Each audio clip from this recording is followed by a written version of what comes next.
Today I'm sharing a Talking Heads Instagram Reels video breakdown, just so that way you could actually go ahead and understand, conceptualize what goes into an Instagram Reel. So that way when you're actually editing, you don't get overwhelmed or you don't get lost in the sauce of editing. Now today, the goal is to just really give you a clear picture of what's going on, what really is the best practice for Instagram Reels, just so that way you can get the simple stuff done properly and right. So that way you're just not getting lost in the sauce, like getting lost in the edit. Yeah, so that's my goal for the video for you. So let's go ahead and get straight into it. Let's go ahead. I'm just gonna go ahead and draw like a little diagram. So there's pretty much 3 parts that I would say every short form talking head video needs. Anything else is just a plus and is really your thumbprint on the video. So the first thing out of these 3 things is your A-roll, right? So every single talking head video has A-roll, and this is essentially just the person talking into camera,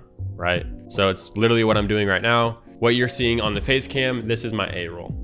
That's exactly what it is. So there's that. And then 2, there's B-roll. And we all know what B-roll is. Everyone's trying to get cinematic B-roll. So B-roll is just footage of actions, places, whatever. Just sort of like clips that supplement the story or whatever that person's talking about. So I'm honestly just gonna draw like a dope little tree or a lollipop. What the hell is this? Okay, I tried making a tree. Okay, that's a tree, apparently. So yeah, so after B-roll is your text. And I'm gonna say that these are all that you need to really get like to 100,000 followers on Instagram. If I'm gonna be honest, I'm gonna be so for real. For talking head videos, this is all you need, right? You don't need crazy animations. You don't need crazy graphics. You don't need any of that stuff. You just need to have your A-roll dialed in. So meaning your lighting setup, your camera gear, etc. Your B-roll, just get good B-roll of yourself creating content. Or if you're an editor, tell your client to get B-roll of themselves, even if it's literally with their iPhone on a tripod when they're at the gym, when they're working. Just tell them get different angles so that way you have something to play with in the actual post. So B-roll is super important. And then text, I would say pick a clean font like Helvetica, Montserrat, Franklin Gothic, or I mean, if you want to use mine is Akira font. I'm not gatekeeping that in any type of way.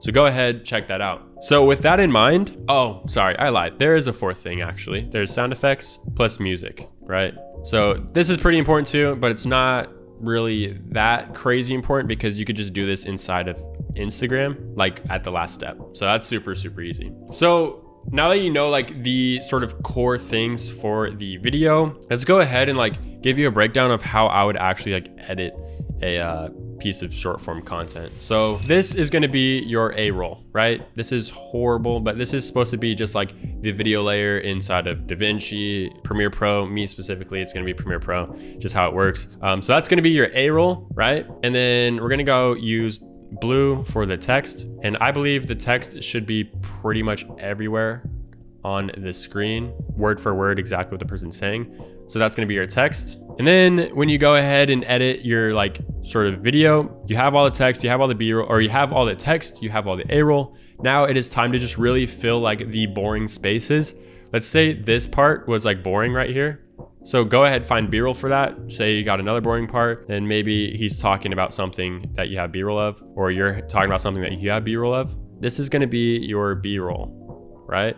And that's going to make it super, super fast for you to edit, because then every single dead space that you have, just fill it up with B-roll instead of some crazy animation that takes like 3 hours to do, right? Like that is just not a good use of your time, unless that's just really the brand you're trying to build. But really, I find it unnecessary. It's not really needed. And then I would say once you guys have that, this is about like 80% of the way there. It's pretty damn solid, really good, looks good. But one of the biggest things that you really, really want to focus on as an editor, and I'm actually going to do this in yellow because I think it's like the golden sort of like standard, is you need to spend your time on the hook, right? So the hook is just how do you capture people's attention?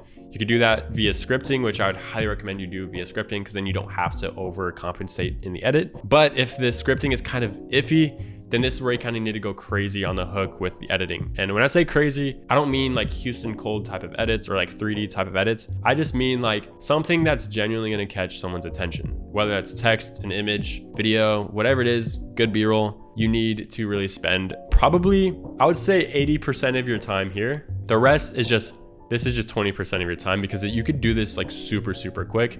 The hook, you're gonna wanna spend a little bit more time on. And if you guys don't know me, my name is Boustedt, and I run the Takeover Editing Shop. And I actually have a product called the Viral Hooks Pack, which has my essential editing pack. And then also has 2 bundles of hooks that I've made, pre-made, ready for you, just super easy to edit. So you just drag and drop it into your timeline and you're pretty much good to go. So that's just a shameless self-plug. But I highly recommend just spending 80% of your time there, and then, you know, 20% of your time anywhere else. And then that's really all that you need to edit short form content, at least talking head video. Anything more than that is kind of just going a little too crazy, and maybe you're spending a little bit too much time in the wrong areas. Because the thing with being an editor, if you're just a straight up video editor, you're only getting paid for the amount of work that you do. So if you're able to get that work knocked out way faster, that means you have more spots to fill up onto your calendar to edit more, so that way you can make more. Of course, you want to go ahead and try to get your clients to pay you more for the same amount of work, but I feel like that's kind of the longer term game. But in the beginning, crank out as many edits as you can as fast as possible, get efficient with your time, and hands down, the only way you're gonna be able to do that is actually understanding what you're doing on a deeper level. So anyways, guys, I hope this video is useful. I feel like I kind of yapped a little bit, but I think that's okay. More info is better. But anyways, if you guys want to actually watch how I use my Viral Hooks pack, go ahead and watch this video here on screen. But that's it for me today. Please like, comment, subscribe down below. Remember, take action, take over. I'll see you guys in the next one. Peace out.